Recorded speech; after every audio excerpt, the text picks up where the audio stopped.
صباح الخير, Assalamu alaikum, Masa al khair, hello, good morning, good evening, everyone. We acknowledge and pay our respect to the Garna people, the traditional custodians whose ancestral lands we gather on. We respect and and value their past, present, and ongoing connection to the land and cultural beliefs. Their cultural heritage and beliefs are still as important to the living Garna people today. Very interesting when you want to run an international event across multiple time zones and locations is that you factor in a little bit of more culture to respectfully and adequately represent everyone. Welcome to Austrade Tawasol. When we were thinking about a theme and a name for the event, the word Tawasol struck in my mind. And I felt it was a good representation of what we have been doing since October last year, staying connected. As such, we decided to go entirely virtual and use this wonderful platform to try and expand our reach, considering how many travel and networking opportunities we have missed out on due to COVID and its restrictions. So please make use of this platform, use the meeting hub, check out your other attendees and profiles, and do get connected. We are pleased to have people from all over Australia today, from the ACT, NSW, Victoria, Queensland, and of course, South Australia. We also have attendees from Saudi Arabia, Oman, Iran, Qatar, UAE, and Egypt, and a couple from the US and India. Through our previous events, we have indeed established that increased relationships and understanding would benefit with both the Middle East and Australia. There are very significant opportunities in this area that continue to grow. And during the past 9 months, our focus has been on business, education, and the legal profession. My name is Reem Al-Othmani, and I have been privileged to manage this project. I've recently moved back from Adelaide to Saudi Arabia after completing my doctorate at Flinders University at the College of Business, Government and Law. And it has been a great opportunity for me to work on this project with Associate Professors Vivian and Hussein and bring my cultural background. So we do have a few sessions to run through today. You can see the session information on the right of your screen if you click on the button. We will start by listening to the wonderful project leads Vivian and Hussein about their journey through this CAR project. We will also hear from a few of our close partners and supporters, and we are very excited to launch our Austrade Flinders YouTube channel, where you will find a lot of resources, material, keynotes, testimonials from our attendees, and we will also pre-launch our international book on trade. We have a super set of practitioners who have experience across both regions, who will share some of their valuable networking insights and talk about the bridges and opportunities between both regions. We will also announce the winners of the Future Leaders Student Industry Research Project and then turn to you from some questions and answers. We're very lucky to have this on-air format, as tech can sometimes be challenging, but we have a wonderful team backing us up throughout the entire event, so you can reach out for any tech support at any time. Please note that this session and the entire event is being recorded, and parts of it will be published on social media for educational and promotional purposes. If any questions do come to mind, please type them in the Q&A, live Q&A box, and we will address them in the final session. Without any further ado, I would now like to ask Todd Miller, who has commenced his role in Riyadh, Saudi Arabia as Trade and Investment Commissioner about 7 weeks ago. All yours, Todd, for your opening remarks. Thank you, Reem, and what an honour it is to provide some opening remarks for this wonderful event. To Reem, Hassan and Vivian, the three of you do some amazing work, and the immense amount of work you put into just building the connections and cultural connections between, Flinders, the students, and back through the region here. I am absolutely honoured to be here this morning. And for everybody virtually around the world, good morning, good afternoon, good evening, salam alaikum. It is a real honour. This is 6 weeks. This is the 7th week for me in Riyadh in Saudi Arabia as Trade Investment Commissioner for Austrade as part of the federal government, based here at the Australian Embassy in Riyadh.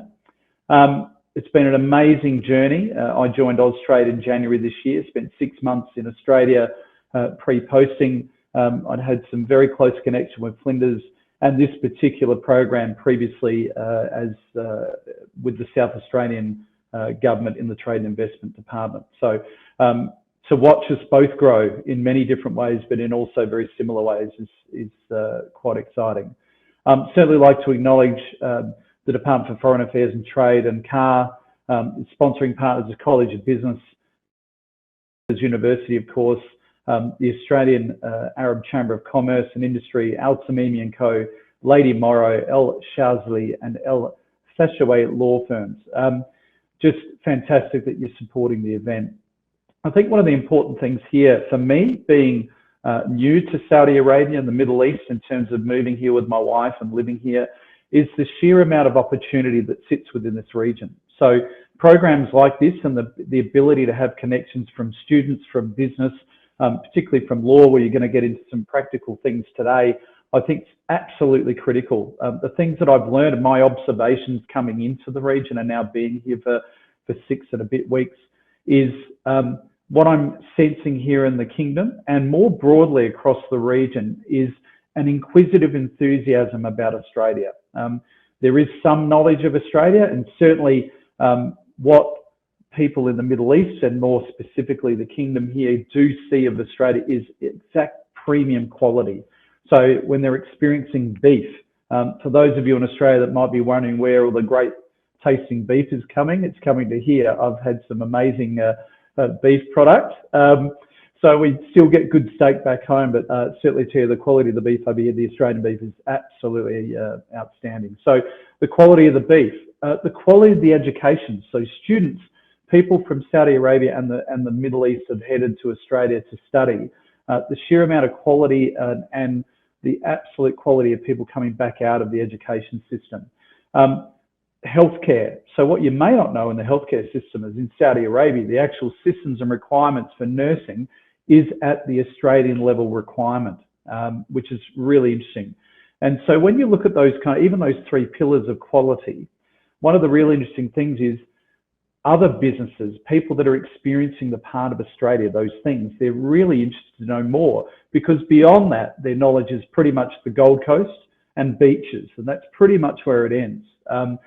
So there's a lot of education to be done. So it's funny that we're talking about education within an educational context, but what I would say and recommend to all of you to be advocates for Australia if you're here in the region, and to be advocates for your own nations back in Australia. The more we can educate our Australian businesses to come to the kingdom and to come more broadly to the Middle East, there are many, many opportunities here, and more as this market is opening up. For those of you that know, particularly the last 5 years, Saudi Arabia has had an immense amount of change, and it continues. The ambition of the kingdom, of the royal family, of the Crown Prince and the King is immense, and I'm witnessing it here in Riyadh. Literally, there is construction everywhere. There are things happening everywhere.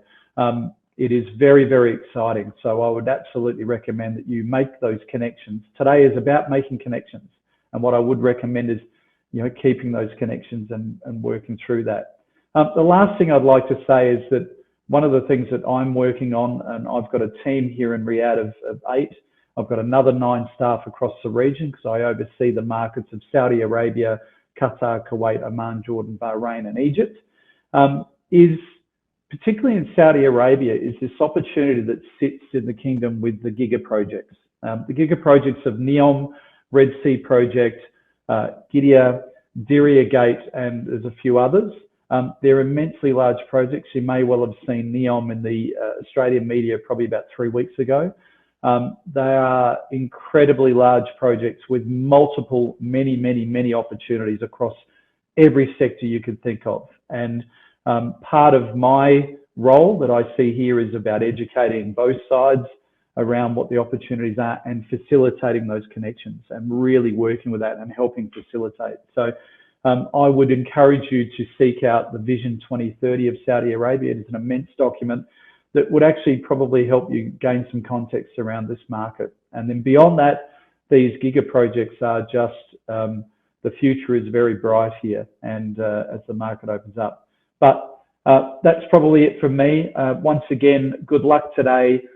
Learn, join, connect with each other, and certainly look forward to spending time with you today. Thank you. Thank you so much, Todd, and we look forward to hearing more about as you progress through your role. Best of luck. I would now like to introduce our networking guru, Gary Watts, who is the legal consultant at Tamimi & Co. and an adjunct at the College of Business, Government and Law at Flinders University, to say a few words. Thank you very much, Reem, and I doubt that I'm a guru, but I do have a different perspective, I suppose, to offer than Todd, because we're sort of at the opposite ends of the experience. Todd has sort of recently arrived in the Middle East and sort of seen all the wonderful opportunities that exist there. I'm at the other end of the spectrum. I actually arrived back in Australia a couple of years ago after spending 13 years in the Middle East, being based in Dubai. And my job there was actually to practice with Tamimi, which is the largest law firm in the Middle East.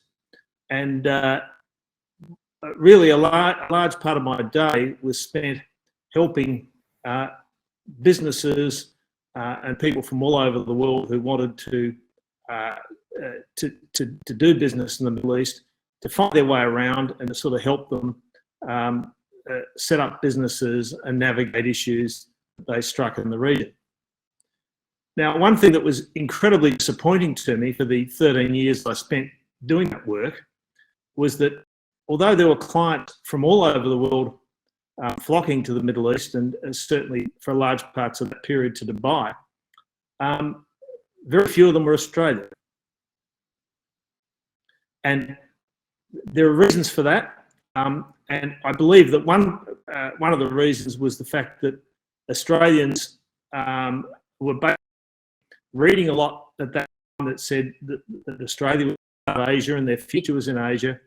And I think many Australian businesses were hypnotised by the enormous opportunities that they saw at that time in Asia, particularly in China. Now, things have changed a lot during that time. And what's now happening is that Australians are waking up to the fact that the world is a more complicated place than it used to be. And that Australia shouldn't just be, if people in Australia want to take advantage of business opportunities outside their own country, they should be casting a wider net, because China's no longer the easy market, the market for big returns that people thought it was.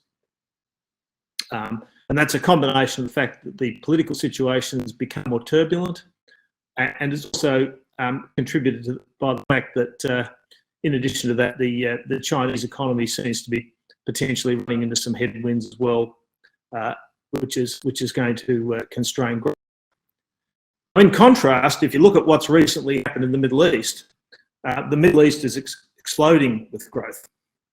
I have spent about 4 of the past 9 months in the Middle East. I've made 2 trips there in that time, and the activity up there is astounding. It is basically a perfect set of factors that are promoting growth, and the Middle Eastern region, particularly the Gulf Cooperation Council countries, are absolutely forging ahead.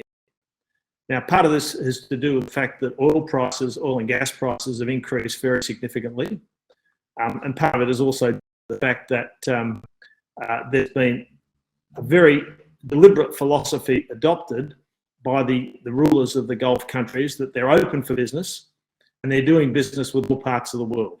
They're doing business with the United States, they're doing business with Europe, they're doing a lot of business with India, they're doing a lot of business with China. And all these countries and all these nationalities are active players and are all putting a lot of money and resources into the Middle East. Dubai in particular is becoming not only a financial centre for the new region, but also it's becoming very much a focus of investment and activity on the African continent, which is also another great growth story, and becoming very noticeable that that's becoming a major feature of the UAE economy. Now, Why do we see such limited take-up of Australian interest in this region? Now, aside from the reasons I just mentioned, which is that there seem to be better returns and closer returns available in Asia, I think there's also a perception that the Middle East is a fairly peripheral, unimportant market. This is entirely untrue. The Gulf Cooperation Council countries alone have a combined population of around 57 million people. Saudi Arabia alone, 2020, a gross domestic product of $700 billion a year. Probably it's a lot higher now because of the surge in oil prices since that time. This is a very important market, and when you aggregate it with the other Gulf countries, you aggregate it with major Middle Eastern jurisdictions such as Egypt, which has got a population considerably larger than that, you've got a formula for a major market which has got extremely favourable demographics with very high rates of population growth, and a very strong demand for improved health, improved education in particular. What Todd says is completely right. The region is hungry, I suppose, for the Australian food exports, the beef, the wheat, and the seafood, all the rest, and that's all great.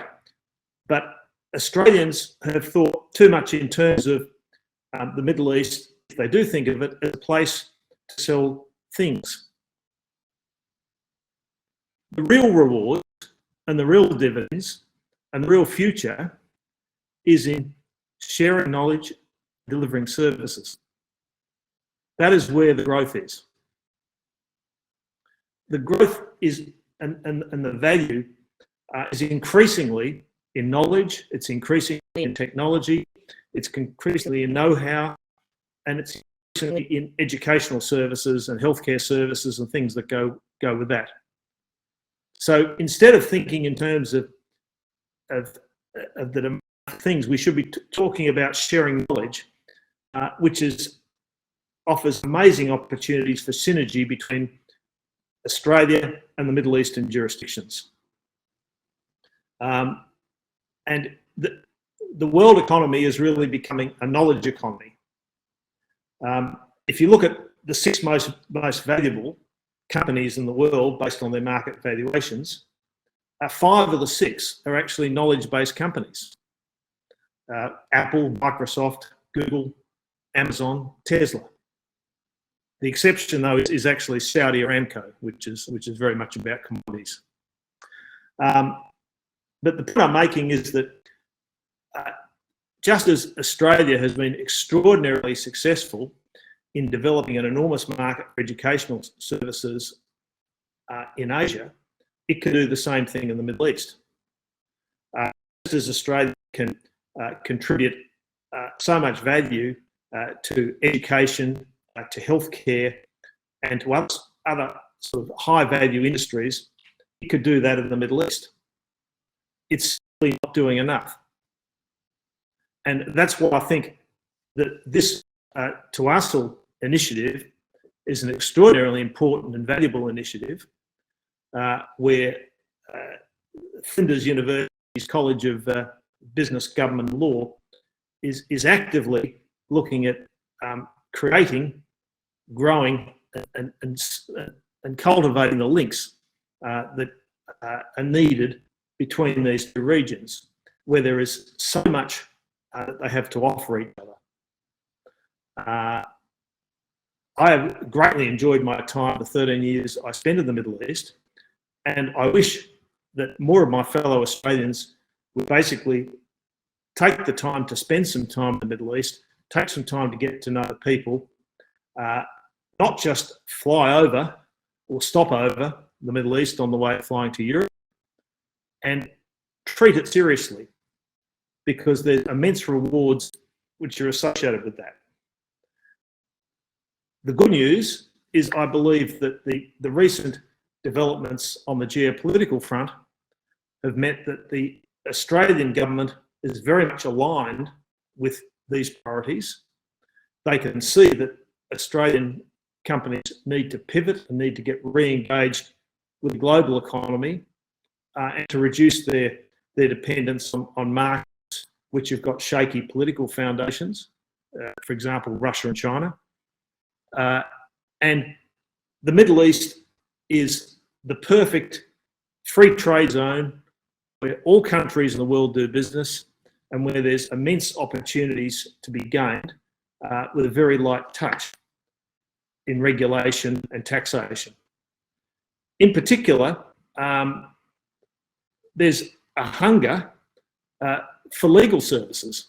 Although there's plenty of foreign law firms operating in the Middle East, there's enormous overhaul and work and reform needed in the Middle Eastern jurisdictions, mainly because these countries, notably the UAE and Saudi Arabia, are so enthusiastic about connecting and joining with the global economy and basically offering the same sorts of legal solutions and legal products that they see being available in other economies around the world.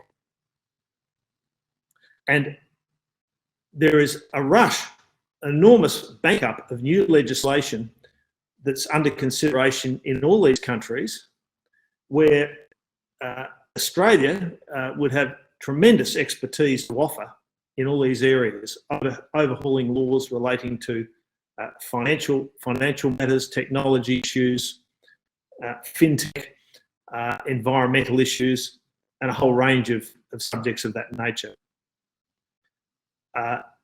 And I think the future is bright if we choose to actually turn on the light switch.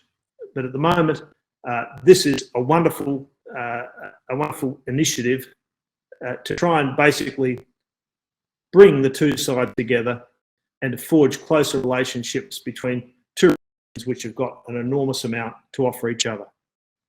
Thank you.